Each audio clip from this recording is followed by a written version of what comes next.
Turning overseas now, at least 11 people have been killed and hundreds injured in a weekend of clashes between Egyptian security forces and protesters.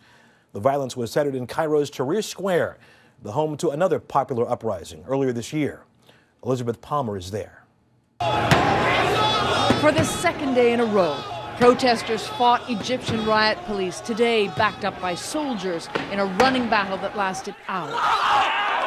The battleground once again was Tahrir Square in the heart of Cairo, the epicenter of the vast popular uprising last spring which toppled Egypt's president Hosni Mubarak. Today, in what looked like a replay of scenes from 10 months ago, the wounded and the dead were taken to makeshift field hospitals set up by volunteers.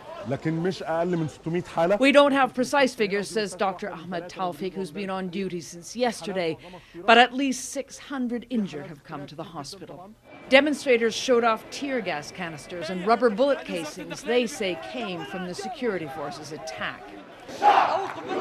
Egyptians were out in their thousands this weekend because they're frustrated and angry. An emergency military council took power back in February temporarily. It's still in power. And the demonstrators think the army is dragging its feet, reluctant to give way to democracy. Before the year is out, says this man who speaks for the crowd, power must be handed back to civilians.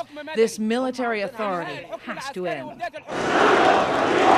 By nightfall, a hard core of demonstrators and activists had taken back the square and are now locked in an uneasy standoff with the police.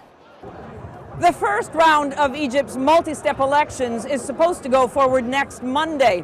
In an apparent effort to calm things down, the provisional government today announced that those elections would go forward on schedule in spite of the violence. Russ?